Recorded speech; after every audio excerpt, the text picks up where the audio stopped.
Hey everybody, I'm Anna McEwen.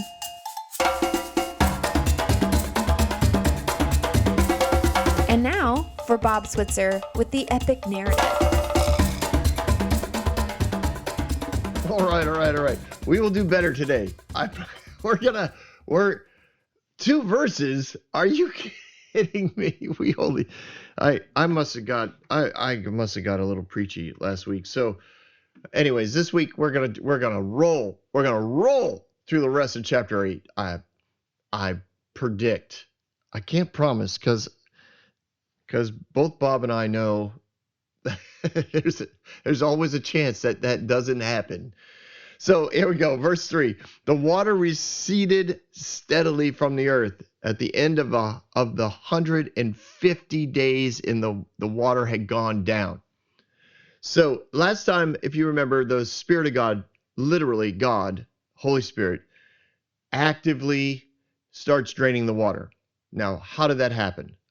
This is the fun part, right? This is the part where you could turn this into a place of division, or you could just use your imagination and let it go. Because the bottom line is the water receded. That's what we go with. How that happened is up for opportunities for discussion. Now, for me, I believe that he made the valleys lower and the mountains higher. That to me talks about receding water that rushes out. Now, some people believe that the weight of the water shifted the axis of the earth, causing the polar caps to form, and a lot of the water became frozen on the ends. And there is a lot of water on the ends of this earth. And I know that many environmentalists are very worried that if the polar caps all melt, which, some people truly see this coming, the water levels are going to become incredibly high, and we're going to lose. Some believe entire countries will disappear, especially like along the Central American area. Like those, they're just going to disappear and go underwater, and the earth will be flooded again at some level. But I don't know. I'm not even going to pretend. I'm just saying some people believe that's when the polar caps were formed. That's why underneath the polar caps they find evidence of like tropical plants and animals, because when the earth was straight up and down on its axis, the temperature of the earth was what do they call it? Median?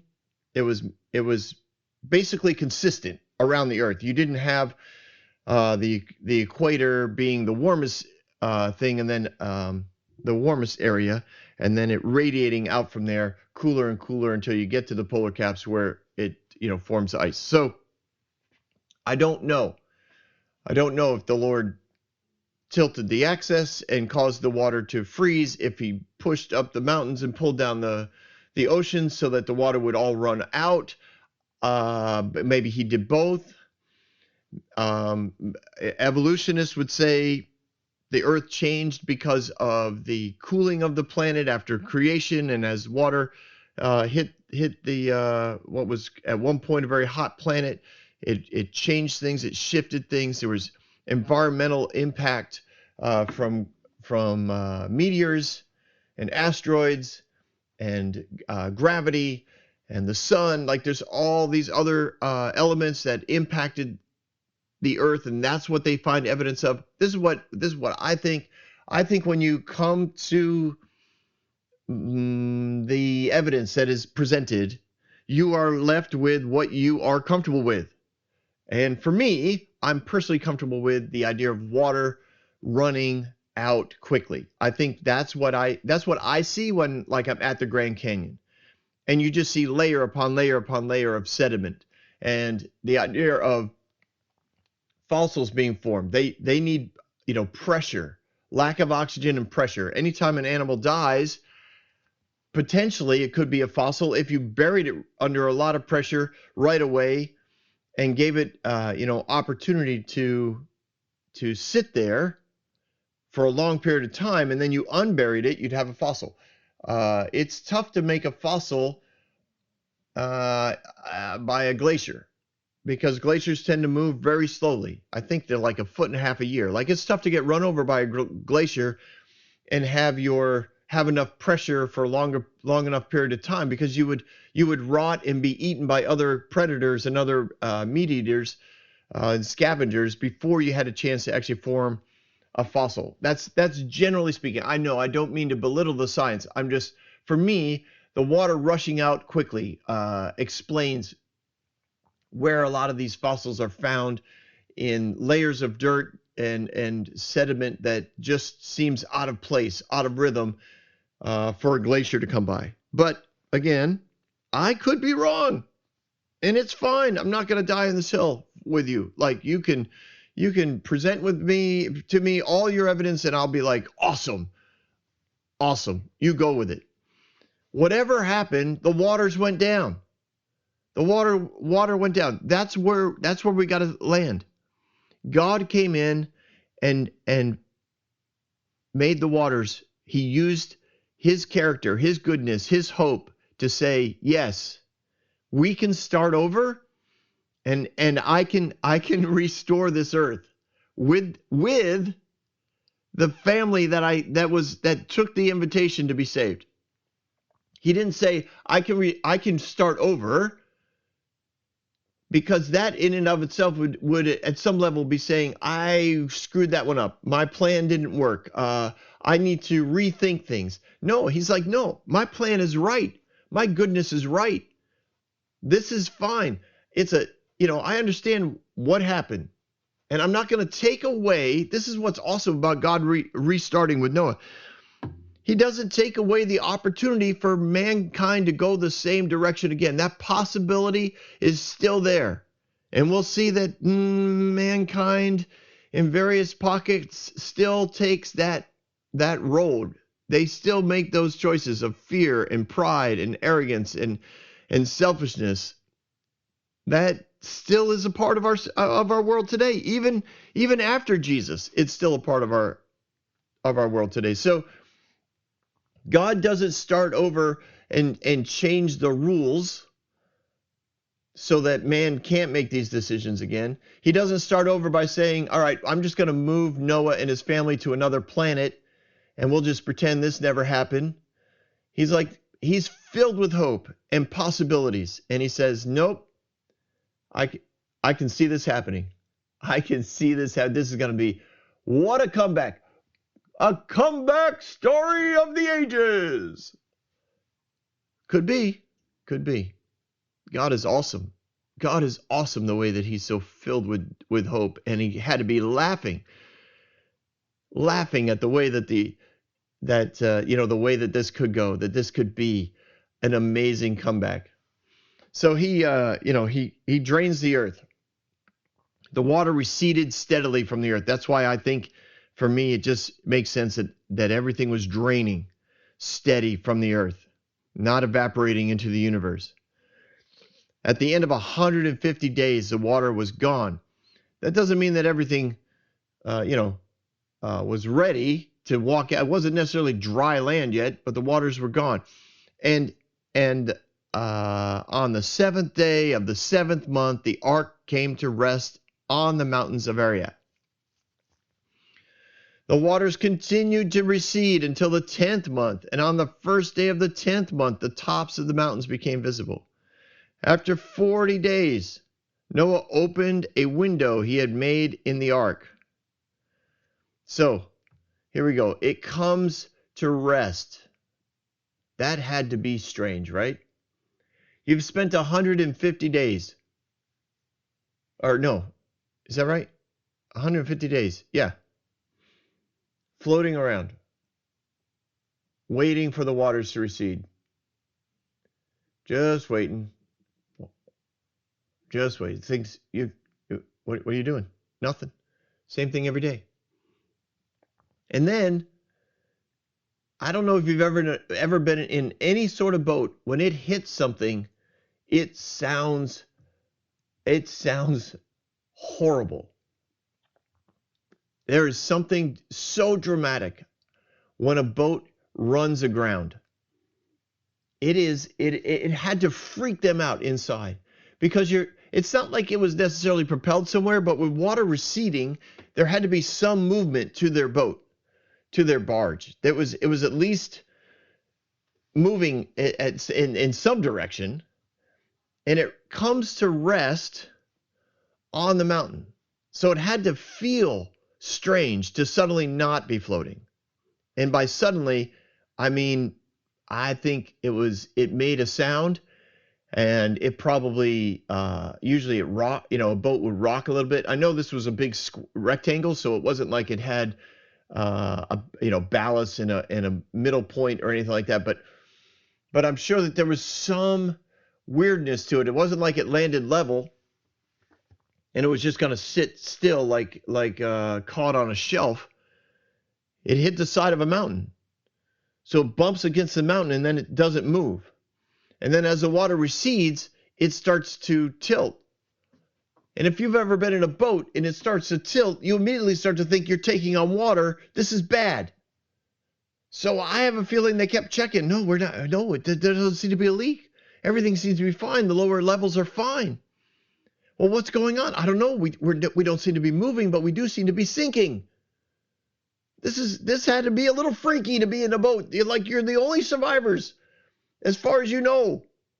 You're the only survivors in the universe, and your boat's tilting and not moving. I don't know. I'd freak out. Clearly, I'm freaking out already. 1 year of floating around, and now you got nothing. No exterior sounds. There's no rain. I think they probably heard the wind. I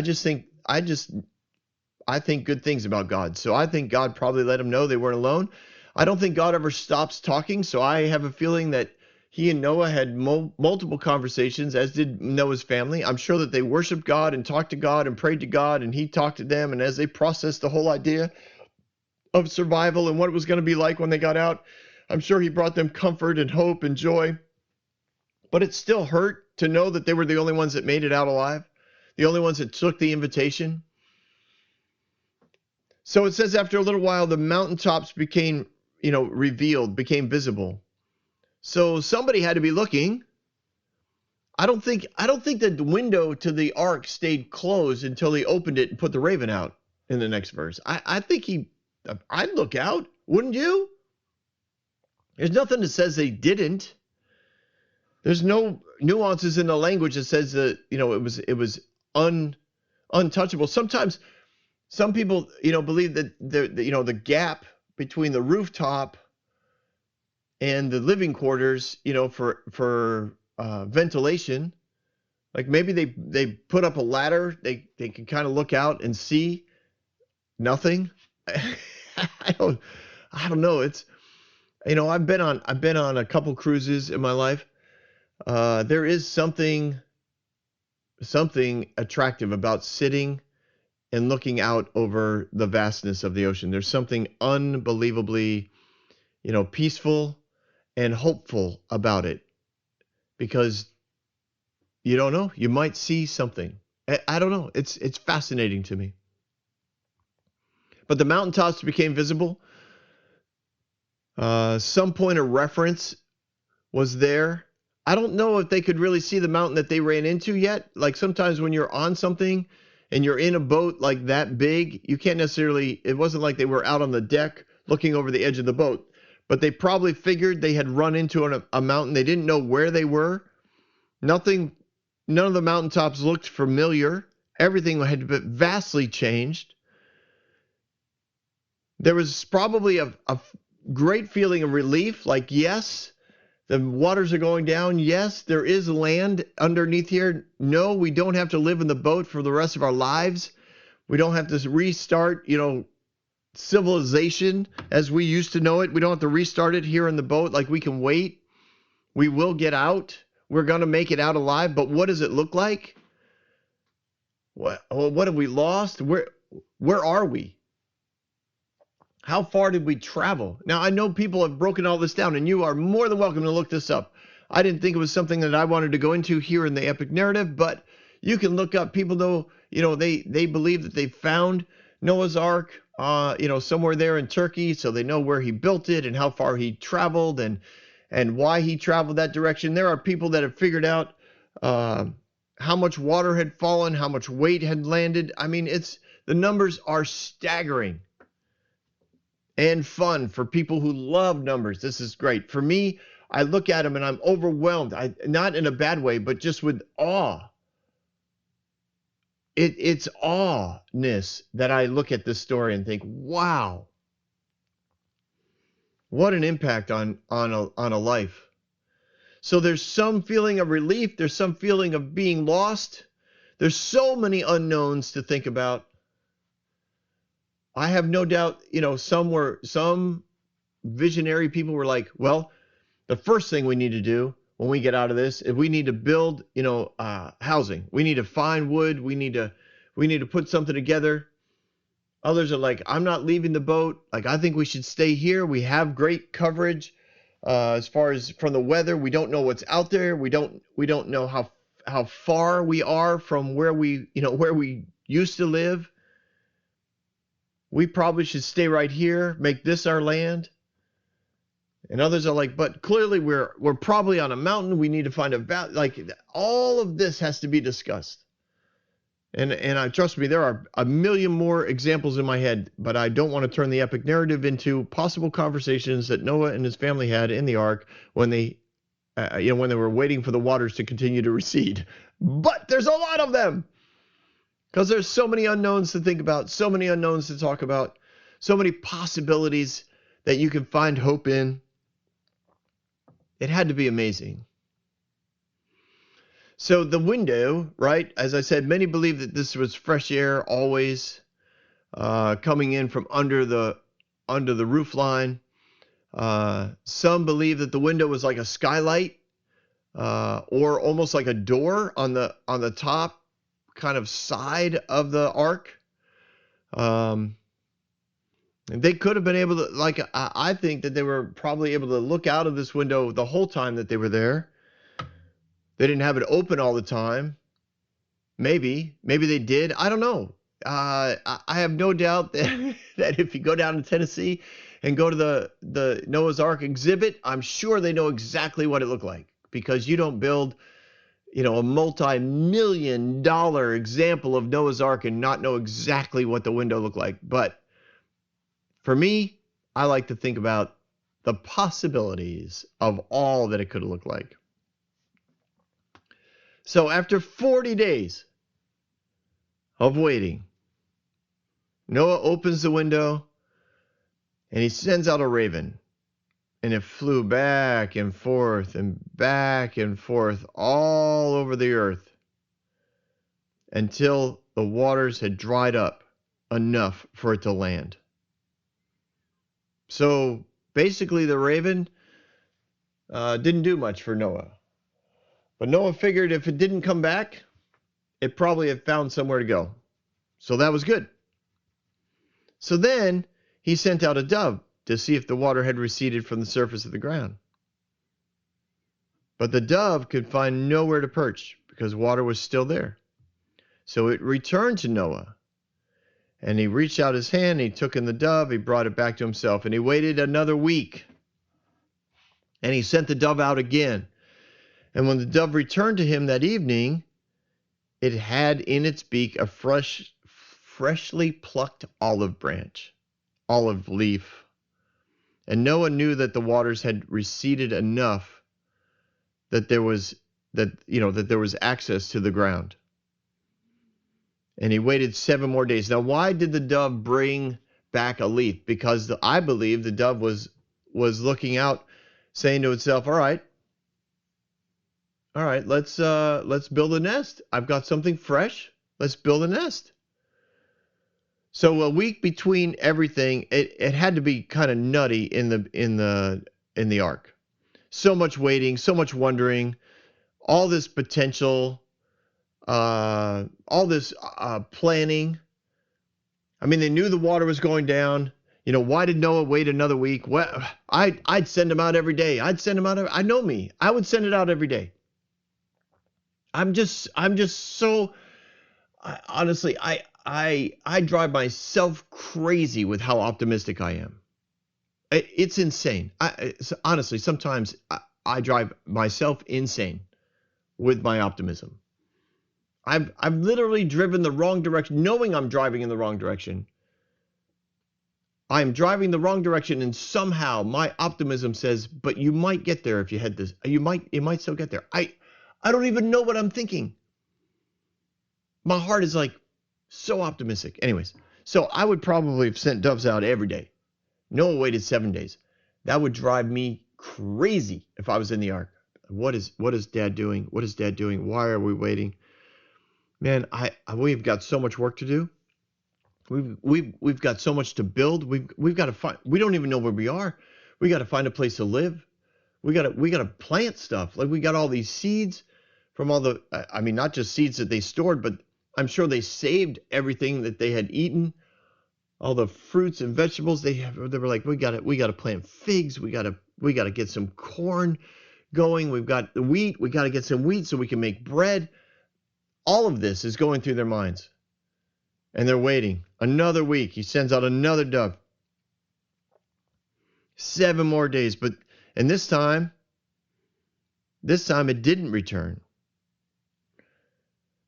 Did not return. So the first day of the first month of Noah's 601st year, so he's 601 years old, the water had dried up from the earth. Noah then removed the covering from the ark and saw that the surface of the ground was dry.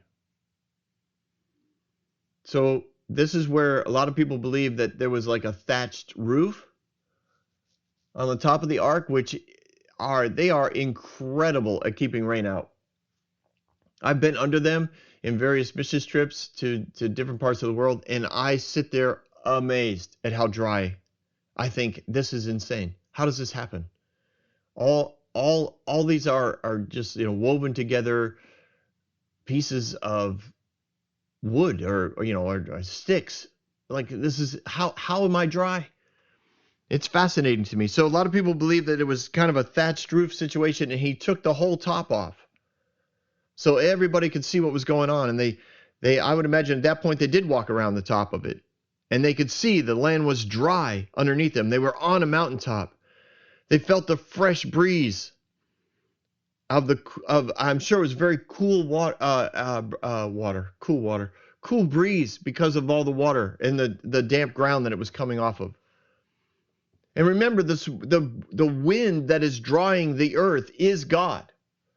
So when they're standing there and they feel the wind blowing, it is the Spirit of God that they feel. You want to talk about having a presence of God, being in the presence of God, getting filled with hope and joy. That's what the presence of God does. This is amazing what's going on.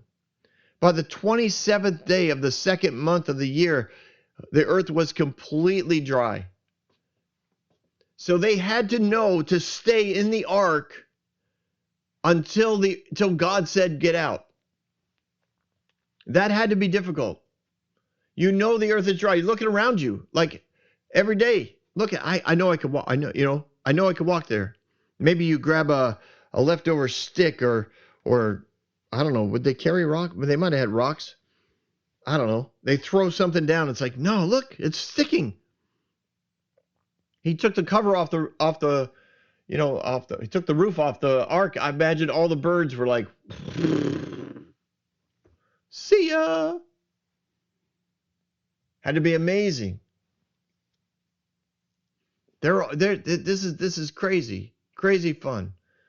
In verse 15, then God said to Noah. Again, I don't think this is like the first time God's spoken to Noah since he said, build me an ark or get in the ark. I guess it would technically be the last time we saw that God spoke to Noah. I think they interacted all the time. They are able to feel the Spirit of God blowing around them. So the voice of God could not have been that strange. God says to Noah, come out of the ark, you and your wife and your sons and their wives. The doors open. This had to be dramatic, right? I would imagine the animals had started to wake up with the fresh breeze. They were starting to feel hungry. They were getting a little antsy. God says, come out of the ark. Yeah, we would love to. Who? Oh, I want everybody out. Bring out every living creature that is with you, the birds, the animals, all the creatures that move on the ground, so they can multiply on the earth, be fruitful, and increase in the number of it. This is an awesome thing. God's like, we are not starting over. We are renewing the original plan. We're going back to the beginning. Back to the beginning. This is what Genesis is all about. Genesis is all about, remember where we come from. That's the identity. That's the purpose. That's the destiny that God put into creation. He's like, let's go back. Let's be fruitful and multiply. The original command of creation.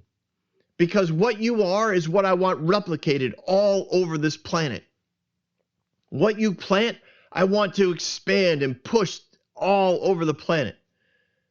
Go for it. I want to open the doors, let everybody out. So the animals are running. I mean, it had to be, it had to be crazy. Have you ever seen animals go like frisky crazy? I mean, I've watched recordings. I mean, of course, I've had dogs. Dogs get all crazy when they get excited. They can't, they can't wiggle hard enough. You can think they're going to throw their hips out, like their tails wagging. Some of the bigger ones with tails, like they whip all the way around. They'll smack themselves. Oh man, they're precious things. But I've seen recordings of like cows that get excited after a long winter. They open it up, and the cows go running out into a field, or horses that have been kept in one corral for a while, and now they're going to be opening up the next pasture, so all the sweet grass is there, and they open up, and the horses run and frolic and kick and jump. This is what I'm picturing when the animals come out. They're running, some are walking, a bunch of flying, they're crawling, they're looking at things, they're sniffing things, they're digging at things. They're doing what they do naturally. They're finding their location again. They're wandering around like the earth had shifted, things had changed.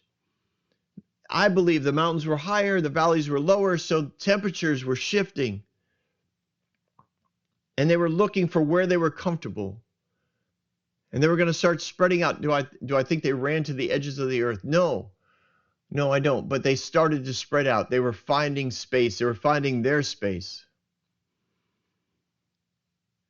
And as they're looking and digging and shifting, Noah and his family are coming out. It had to, I'm sure some knelt down and felt the dirt.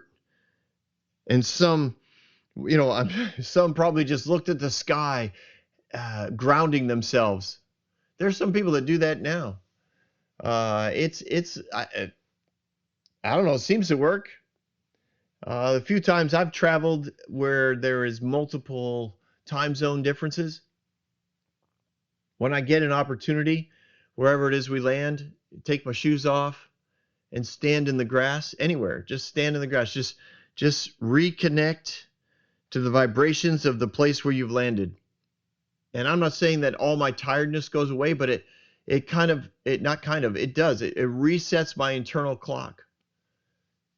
Puts me in sync with what's around me. It's kind of cool. I think some of that's happening here. They start walking. I mean, how far away do you walk from the ark on that first day? How far away do you think they went? Because I think that's significant to think about. Just because I don't know how far I'd go. I mean, this is a pretty secure building. This is a pretty legit. This is a wall. It's like a walled city at this point. It is strong. It is solid. It is, you're protected. I don't know if I don't know. Part of me thinks I would be like, let's turn this into a really nice place to live for all of us. Each family could have its own floor. Huge apartment / building to work out of. So there had to be something within them that said, we need to move out from here. We need to find another place to live. So they walked downhill, I would imagine, because downhill's the easiest. They were on top of a mountain. And they looked at this earth. This earth had to look new, fresh. There had to be some strange rocks and dirt things they hadn't seen before, things that had been stirred up by the water. The rivers that they might have come up against had to look different, deeper, wider than before. The concept of discovering everything for the first time, at some level, that's what they were going through. And then the quietness. I mean, it was quiet on the ark, but they kind of knew that they were in a foreign place, right? They were in a strange place, the ark. To get back out on earth, to stand there with some of the new looks and the new smells, and then realize, like, we're the only people here. Like, it's just us. It's kind of weird. I mean, the last earth that they left, was filled with people. They were evil and selfish and prideful and not a lot of fun to be around, but there was a lot of noise. They were marrying and divorcing and partying and building. There was stuff going on. Now there's nothing going on. At some point they had to look around and go, man, we are alone. We are freaking alone on this planet.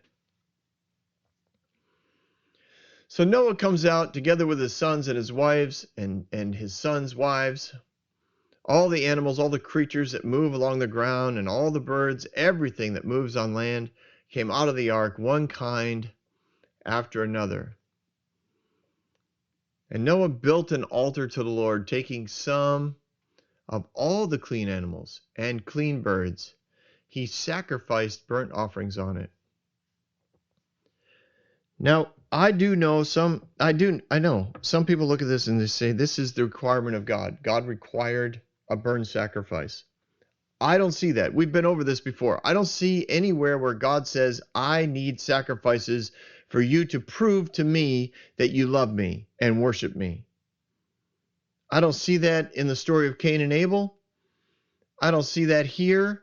I don't see him instructing Adam and Eve on this is how you sacrifice animals, though some believe that they did get that instruction when God sacrificed a couple animals to make them clothing. I don't think so. I just don't see it. To me, there would be more evidence of it somewhere along the line. I think that this is an expression that Noah felt he needed to do.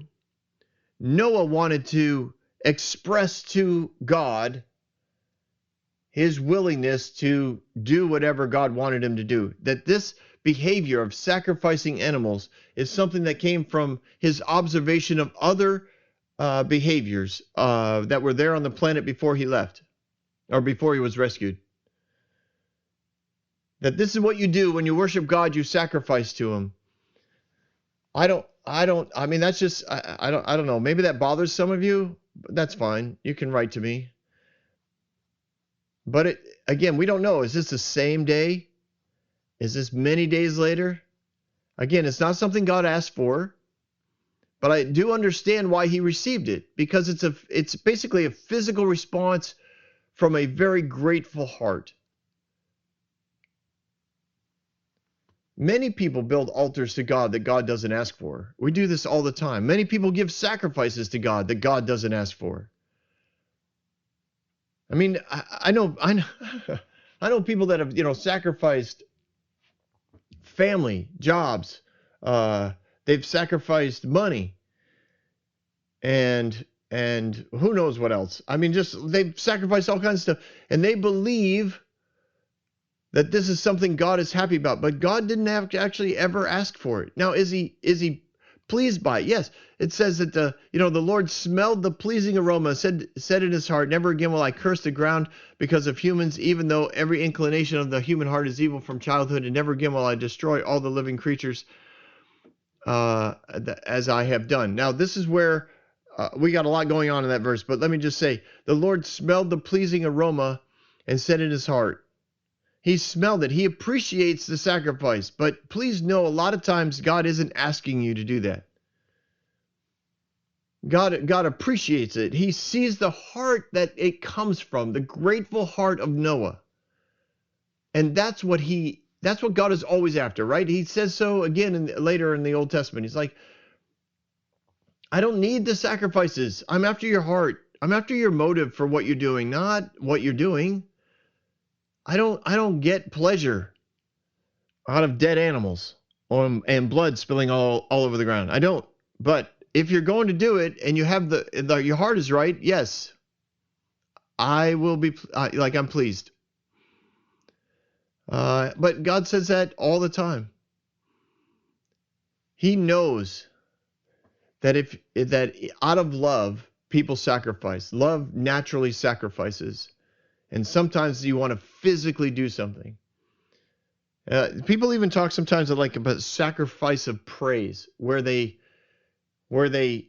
don't feel like worshiping God and praising him, but they will. They sacrifice the praise, and they feel the shift within them through their behavior. But God looks at the heart and says, I receive that. I know what love's doing here. So anyways, if you start with love, then what you're doing matters. If you just start doing, then that's where you get into religion. I'm going to fast.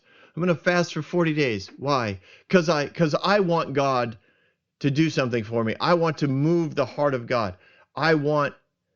It's like, well, your motive is selfish. Your motive is, I need something from God. I'm going to make him do it. Be careful. Just be careful of your heart. Noah builds an altar out of gratefulness and out of worship. God receives it, and then he says, never again will I curse the ground because of humans. Anyways, even though every inclination of the heart is evil from childhood, I will never again destroy all the living creatures as I have done. As long as the earth endures, seed time and harvest, cold and heat, summer and winter, day and night will never cease. So here God makes a promise, makes a covenant. He says, I won't let this happen again. Now,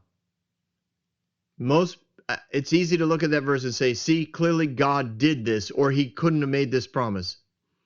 See, Bob, if this was all about the evil one, if he was the one doing all this, then why did God make this promise? He couldn't have made this promise. Well, I know. It is easy to look at it and think that. But this is what I believe. Because, again, of who God is in the beginning and who God is at creation and who God is through Jesus, I look at this and say, okay, he can't be the one who destroyed everybody. He can't be the one who kills everyone, because God doesn't do that in the beginning, and God doesn't do that in Jesus, and God doesn't do that with his Spirit. So God doesn't kill. So what's going on here? I believe what God says is, I'm going to set up a defensive system to keep the enemy from ever being able to destroy the earth again with a flood. I'm going to set up a defensive system where total destruction of the earth cannot happen again. That's what I'm going to do. My response to your heart of sacrifice, to your love and obedience, obedience is a strong word, to your love and response to my invitation for rescue, I'm going to bless this earth by developing a defensive system that will keep this from ever happening again. That's what I see. You can say, Bob, you're doing gymnastics to get through this. My goodness, you're bending over backwards to make God good when you know he kills everybody. And I would say, yes. If that's what you think, yes, I will do the necessary yoga and gymnastics to change the way people perceive God in this verse, because I don't see God that way in the beginning, and I don't see God that way at the end, and I don't see God that way in the middle. I don't think he kills. I see him as a defender of the innocent, and God says, I'm going to set up some defenses. My response to what happened here, to my creation, my response to the way that you showed love and interaction with me during this rescue operation, is I'm going to make sure that the whole earth won't go through this again.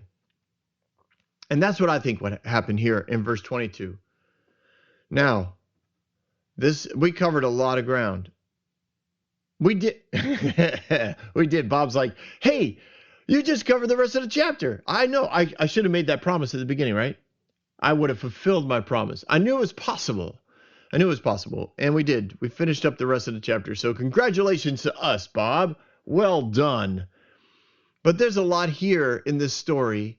And I know entire books have been written about the flood and long series of messages from highly intelligent, and actually entire ministries have been built around the flood and creation. And I just hope that as we've looked at it, at some level, you've thought, all right, I will consider a different way of looking at it. Maybe God is good. Maybe he is that good. And some of you might be sitting there going, wow, that's a God who I can believe in.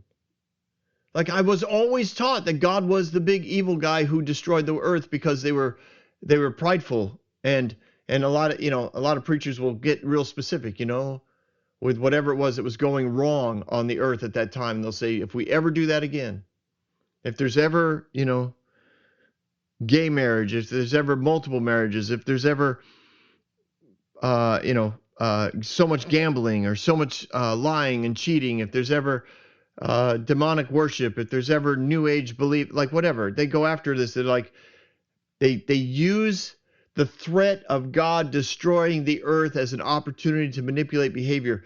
Maybe through this story on the epic narrative, maybe you're able to step back and say, all right, let me consider a different filter. Let me see it in a different manner. Because honestly, I love God and I love the word. And I just think people really have twisted who he is and what he does. Anyways, that's enough about that, because I'm sure it'll come up again. It's a passion of mine. Have yourself a great day, everyone. I'll see you next time on The Epic Narrative. Don't go anywhere. We've got Bob Thoughts.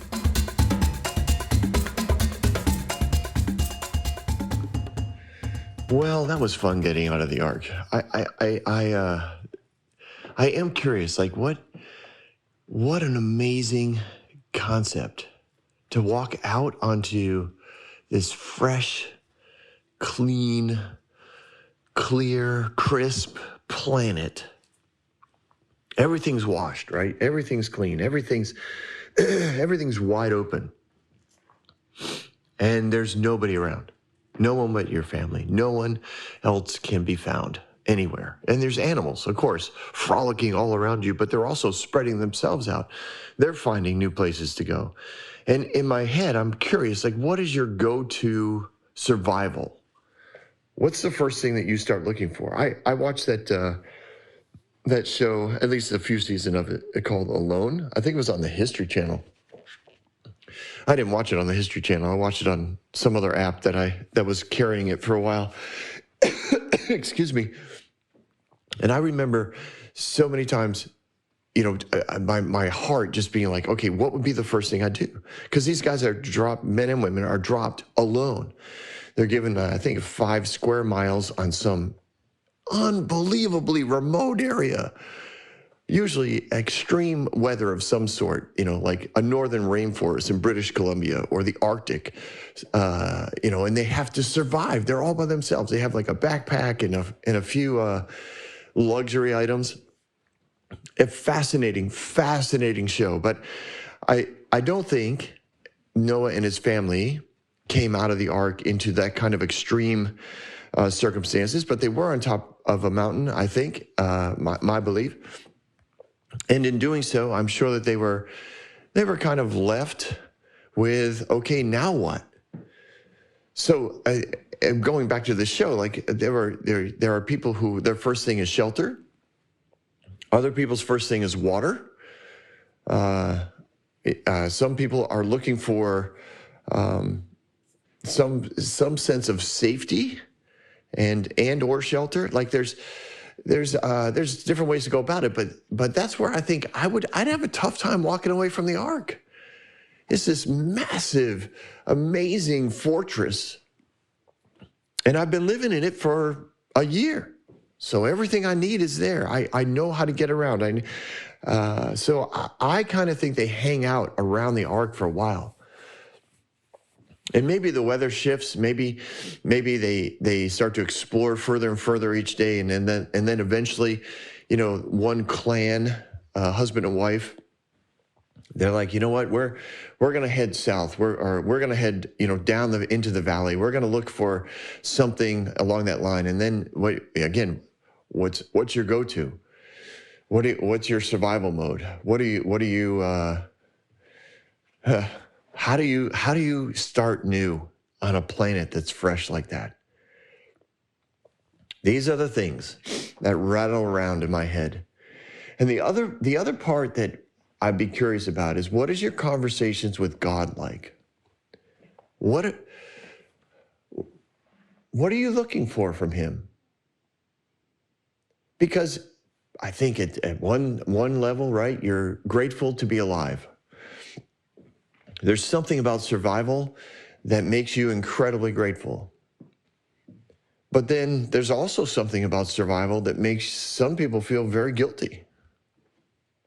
What do they call it? Survival remorse. Why was I saved and not everyone else? I mean, literally, not everyone else. That's got to not mess with you, but that's a part of your dynamic at this point. If you've just come off the ark, you're sitting there every day thinking, this is awesome. I'm here with my spouse, someone I love. We're starting brand new. There's no evil in the world. We have fresh, clean everything. But now what? It's just us. And we get to start fresh and clean. But that means we don't have anything that we used to have. I don't know. What do you say to God at that point? Thanks, but I don't like it. And then you feel guilty because now you're not grateful, right? You could have been left behind, but no. Now if you're, oh man, I just think a lot of the psychology of it makes me wonder. And again, I'm no psychiatrist or psychologist.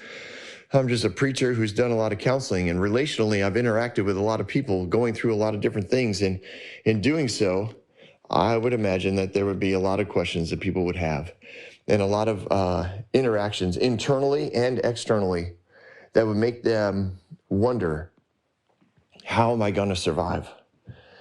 And how do we go on? And clearly, as you know, we'll find out, but they start making babies and start growing things and building things, and families start expanding, and time marches on.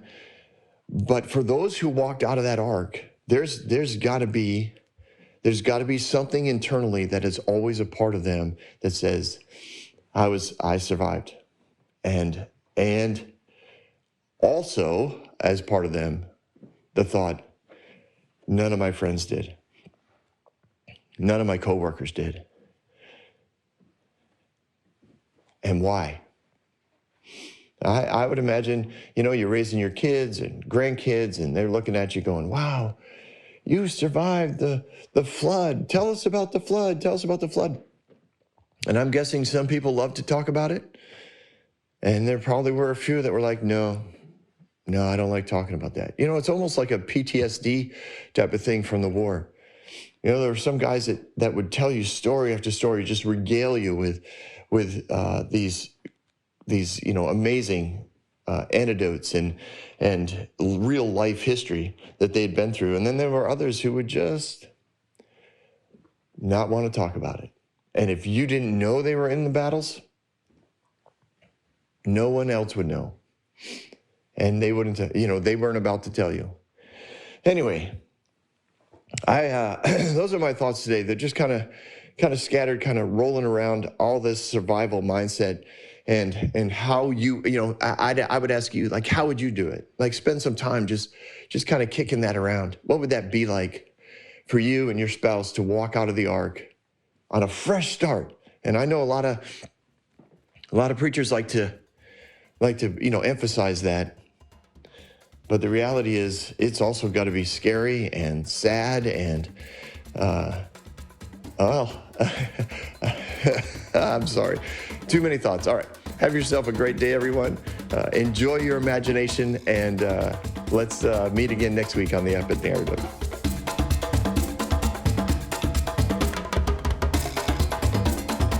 Hey everyone, thanks for listening. If you like what you heard, you can subscribe to this podcast on any platform you use. You can also reach out to Bob for questions or booking at thebobswitzer.com or email him at thebobswitzer@gmail.com. See you next week, guys.